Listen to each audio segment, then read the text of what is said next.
We are a family. We spend a third of our lives with one another, in a house, in a vehicle. We work in stations with up 6 to 15 to 20 other people at a time, and a lot of the stations are small. As far as with your coworkers, it's not as easy as other jobs. We can't do our job through a Zoom meeting. We have a unique set of circumstances for our exposure to this. We're on the front lines of it. We go into often uncontrolled environments, haven't always had the best protective equipment. So as much as we try to outperform the virus, it comes down to a certain point where we just simply can't avoid it despite our best effort. All right, 1, 2, 3. So that's what puts us in this sort of unique category of people within our community who are probably greatest at risk because of just the fact that we can't always protect ourselves all the time. Ready? Fill it all out. You're going to go around the Phoenix Sun sign and get into your time slot over there. This test is totally different from the testing that people are doing if they're ill.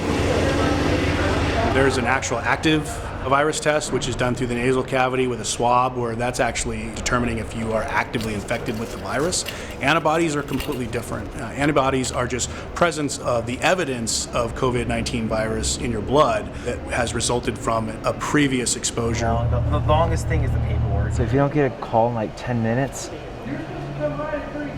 didn't have the antibodies. There's a lot of research out there that's not quite fully developed yet that may indicate that this may mean a person has a level of protection for that virus. And here we go. 1, 2, 3. At the very least, it just shows that you've had it and really didn't have the symptoms, or obviously didn't get hospitalized or severely ill. So having this testing is really going to show a lot of insight as to how the virus has impacted the population of first responders. And if you knew you had first responders that have been exposed and have antibodies, you might be a little more comfortable sending them out into the field with exposure to known COVID patients. We are planning on testing 5,000 first responders. At this point, we've only gotten a couple hundred in our first days. We've already had some positive tests. In all honesty, they haven't been as many positives as we had anticipated, which is good, because that means it shows that our protective equipment, our policies, our practices are working. If someone were positive on this and they really wanted to know if they had any infectious virus still in their system,